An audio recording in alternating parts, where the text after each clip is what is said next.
Bismillahirrahmanirrahim. Assalamualaikum warahmatullahi wabarakatuh.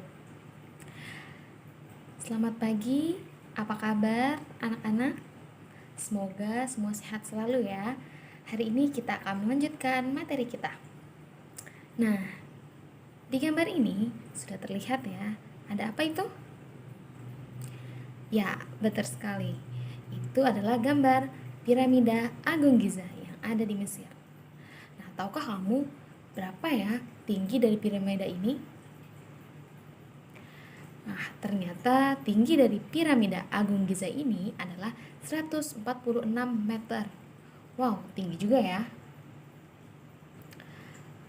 Nah, tahukah kamu kalau ternyata pada saat bangsa Mesir mendirikan piramida ini, mereka belum mengenal satuan meter. Lantas bagaimana ya cara mereka untuk membuat piramida ini dengan bentuk yang hampir nyaris sempurna, 5 segi 4, akan tetapi mereka belum mengenal satuan meter. Bagaimana cara mereka mengukurnya? Nah, ternyata bangsa Mesir pada zaman dahulu mereka menggunakan satuan cubit. Nah, tulisannya sih cubit, tapi dibacanya bukan cubit, tapi qubit. Atau yang kita kenal di Indonesia sebagai hasta. Di mana satu qubit atau satu hasta ini adalah ukuran lengan. Dari lengan sampai ujung jari. Kira-kira satu lengan anak-anak, kemudian orang dewasa dengan orang tua, kira-kira sama tidak ya? Pasti berbeda-beda kan? Kalau begitu, bagaimana sebenarnya satu hasta yang seragam? Nah, di Indonesia kita juga mengenal dengan satuan jengkal. Kemudian ada juga satu depa, di mana satu depa ini adalah jarak antara rentangan tangan dari ujung tangan kanan sampai ujung tangan kiri. Lagi-lagi, satu jengkal orang dewasa, anak-anak, dengan orang tua pasti berbeda-beda. Maka ini merupakan disebut satuan tidak baku, karena setiap orang pasti memiliki ukuran yang berbeda-beda. Seiring berjalannya waktu, terdapat kerjasama antar bangsa-bangsa. Ada kerjasama perdagangan, kemudian kerjasama hubungan internasional lainnya. Nah, kita ambil contoh kerjasama perdagangan.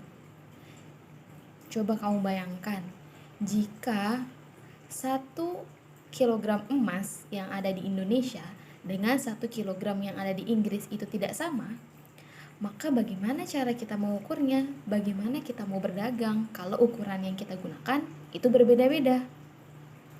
Maka lahirlah satuan internasional. Satuan yang digunakan oleh satu dunia dengan jenis yang sama. Satuan ini muncul pertama kali di Prancis setelah Revolusi Prancis 1789.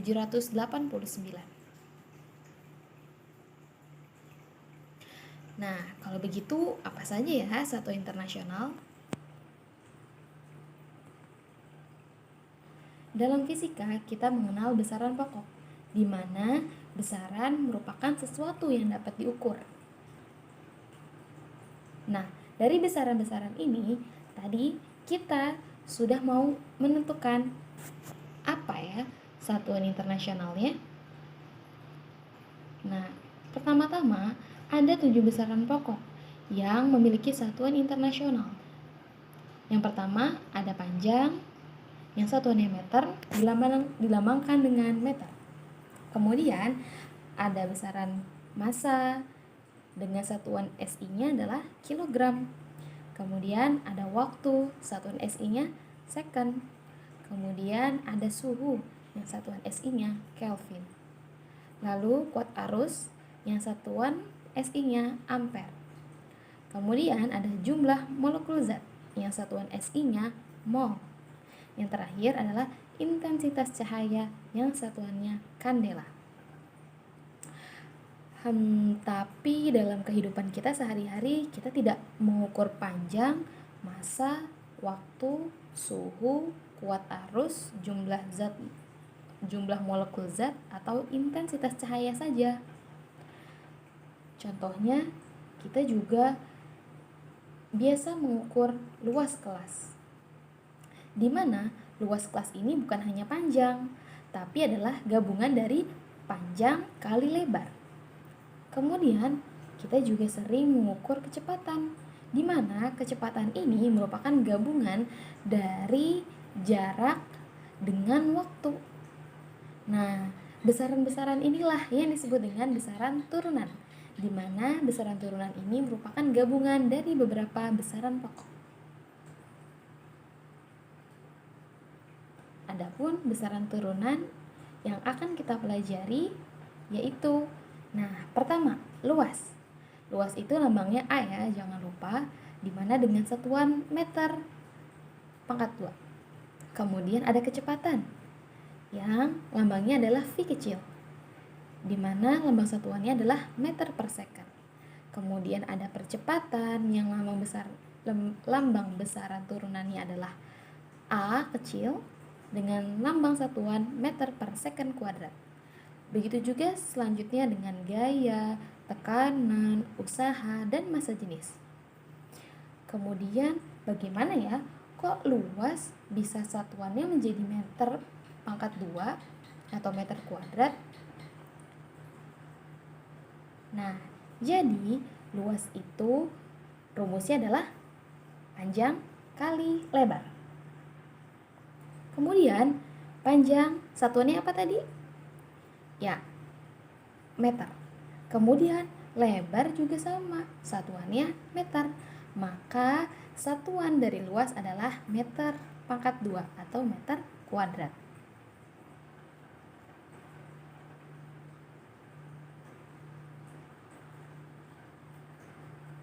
Nah, bagaimana dengan kecepatan? Ya, kecepatan rumusnya adalah jarak dibagi waktu, di mana jarak satuannya adalah meter. Kemudian waktu satuannya adalah second. Nah, jadi satuannya adalah meter dibagi second atau meter per second. Atau kita bisa juga tulis meter second pangkat minus 1. Ingat-ingat ya, kalau ada konstanta di bawah per atau yang menjadi penyebut seperti S ini, kemudian S-nya pindah ke atas, maka dia menjadi pangkat minus 1. Oke.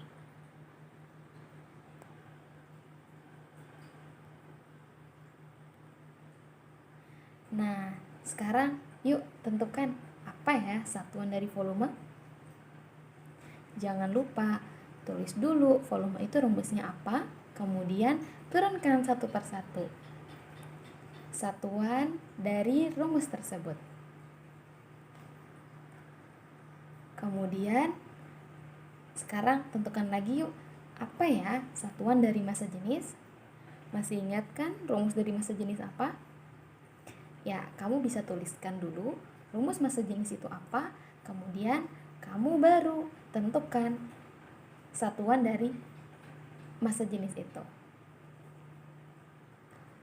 Kemudian yang ketiga, kita ingat-ingat dulu ya, bahwa setiap benda yang bergerak memiliki energi kinetik.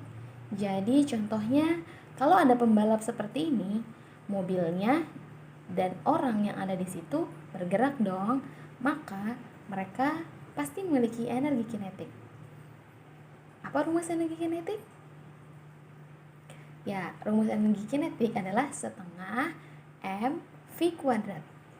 Nah, sekarang yuk tentuin M itu apa satuannya, V itu satuannya apa. Kemudian kamu akan mengetahui satuan energi kinetik itu apa.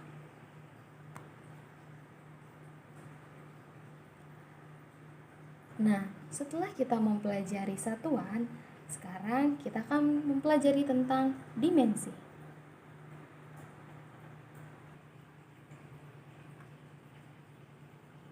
Setiap besaran memiliki dimensi, dan dimensi ini menunjukkan cara besaran tersebut tersusun dari besaran pokok. Nah, dimensi bisa kita lambangkan dengan tutup kurung kotak seperti ini. Kemudian, apa ya fungsi dari dimensi? Jadi, fungsi dari dimensi adalah membuktikan besaran fisika tersebut setara atau tidak. Contohnya, W dengan EK itu setara atau tidak ya? Di mana W adalah usaha dan EK adalah energi kinetik. Ternyata ketika kita lihat dimensinya, mereka setara dan memiliki satuan yang sama. Kemudian, fungsi dari dimensi yang lain adalah menentukan satuan dari besaran turunan. Yuk kita lihat apa dimensi dari besaran-besaran pokok. Nah, yang pertama, panjang. Ternyata panjang memiliki lambang dimensi L, di mana L itu supaya mudah mengingatnya long. Panjang itu kan bahasa Inggrisnya long. Jadi kamu ingat saja kalau panjang dimensinya adalah L. Kemudian yang kedua adalah massa. Massa memiliki dimensi M, atau kalau dalam bahasa Inggris massa itu adalah mass. Kemudian yang ketiga adalah waktu. Waktu memiliki lambang dimensi time, lambang dimensi T maksudnya, dimana T supaya kita ingat-ingat waktu itu bahasa Inggrisnya adalah time. Jadi supaya kita mudah mengingatnya, panjang itu L karena long, kemudian massa itu M karena bahasa Inggrisnya mass, kemudian waktu itu T karena bahasa Inggrisnya waktu adalah time.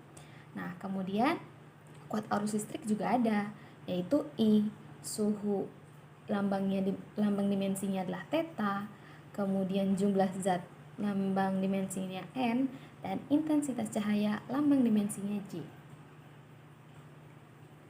Nah, coba yuk kita menentukan apa dimensi dari kecepatan.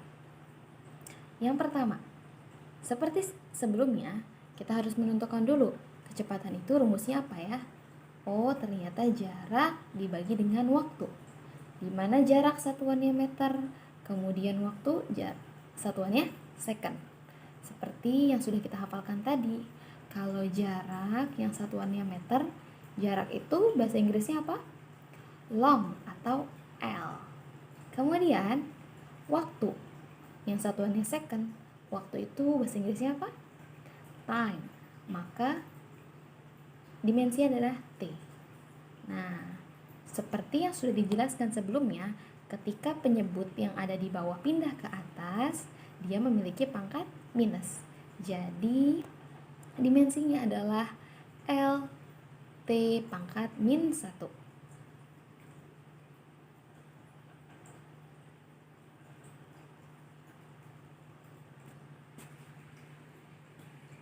Nah, kalau begitu, apa ayo dimensi dari luas?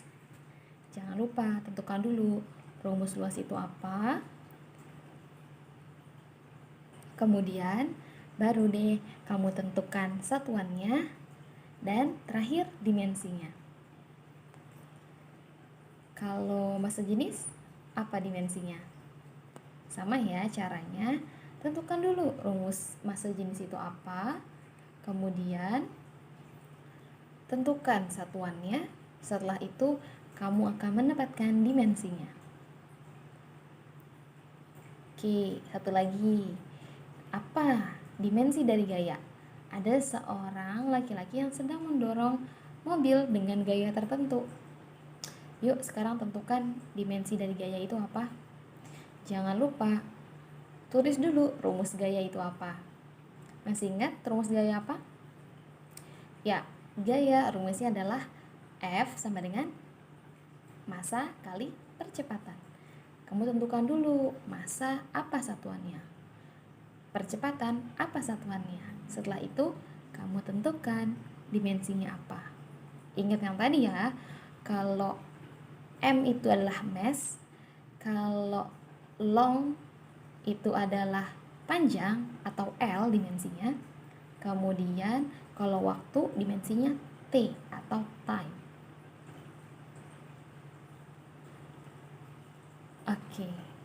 Setelah kita mempelajari besaran turunan, pokok, dan dimensi, kita akan melanjutkan materi kita yaitu tentang notasi ilmiah. Apa ya notasi ilmiah itu? Nah, jadi notasi ilmiah adalah bilangan yang sangat kecil atau yang sangat besar dalam fenomena fisika. Itu bisa kita ringkas loh. Contohnya, kecepatan cahaya.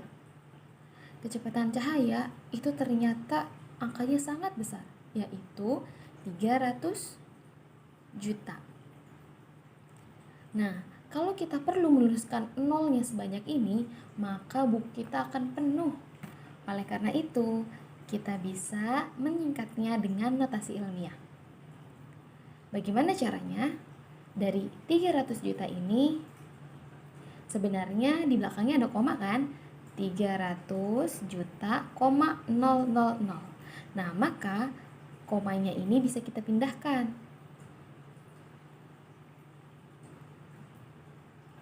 Satu, kita pindahkan 1 ke depan. Kita pindahkan 2, kita pindahkan 3. Tapi karena banyak, langsung aja ya, kita pindahkan semua. Berapa 0 yang kita lewatkan? Di sini ada 1, 2, 2, 3, 4, 5, 6, 7, 8. Maka notasi ilmiahnya menjadi 3 kali 10 pangkat 8 meter per second. Karena 10-nya sudah kita ringkas jadi 10 pangkat 8. 10 pangkat 8, 100 juta kan? Nah, 3 kali 100 juta sama aja kayak 300 juta. Baik, contoh dari notasi ilmiah lainnya adalah massa elektron. Tahukah kamu kalau massa elektron ternyata sangat ringan, sehingga kamu bisa lihat ada berapa angka di belakang koma. Banyak sekali ya. Nah, maka lagi-lagi kita tidak mungkin selalu menuliskan massa elektron sebanyak ini. Pertama, kita akan buang-buang waktu, kemudian memungkinkan banyak kesalahan, ketiga akan boros kertas. Maka kita bisa menuliskannya dengan notasi ilmiah. Seperti yang sebelumnya juga. Sekarang kita hitung mundur. Dari komanya yang tadinya awalnya ada di depan, kita tarik ke belakang. Kita tarik 1, 2, 3, terus sampai ke belakang. Karena terlalu lama, kalau kita hitung satu-satu seperti itu, langsung saja kita pindahkan ke depan angka 9. Berarti ada berapa 0 yang kita lewati? Ya, ternyata ada 31 angka yang kita lewati. 30-nya adalah angka 0, kemudian satu angkanya adalah angka 9. Jadilah 9,11 dikali 10 pangkat minus 31. Kenapa minus 31? Karena angka yang kita lewati adalah 31 angka. Kenapa dia hasilnya minus? Karena angkanya kita tarik ke belakang. Kalau kita tarik ke belakang, maka pangkatnya akan minus. Berbeda dengan contoh yang sebelumnya. Nanti kita lihat. Contoh yang sebelumnya, pangkatnya adalah kita tarik ke depan. Kalau kita tarik ke depan atau kita ringkas ke depan, maka pangkatnya positif. Tapi kalau kita ringkas ke belakang seperti ini, maka pangkatnya negatif. Ingat-ingat ya. Oke. Kita akan lanjut. Nah, tahukah kamu berapa massa bumi? Ya, massa bumi adalah 57 juta kilogram. Yuk, sekarang tuliskan bagaimana notasi ilmiahnya. supaya kita tidak usah menulis 0 sebanyak itu. Kemudian, tahukah kamu Gunung Everest? Ya, Gunung Everest adalah gunung yang tertinggi di bumi. Gunung Everest itu memiliki ketinggian 8.900 meter. Maka kalau kita tuliskan dengan notasi ilmiah menjadi 8,9 kali 10 n meter. Yuk tentukan nilai n itu berapa? Jangan lupa ya, karena kita tariknya ke depan, maka nilai n-nya adalah positif atau negatif.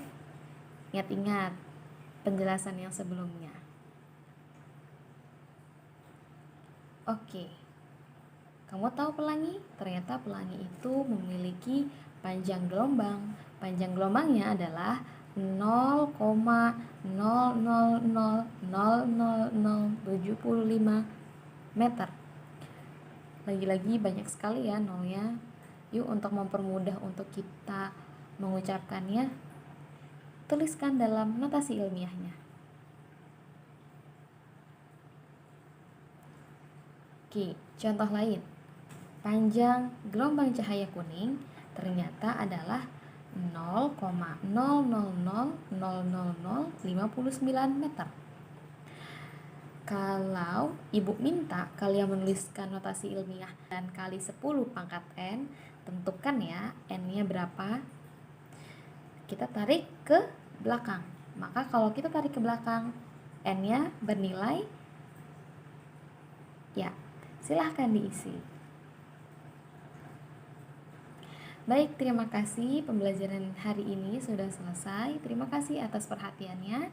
Jangan lupa untuk diisi kuis-kuis yang tadi sudah Ibu berikan.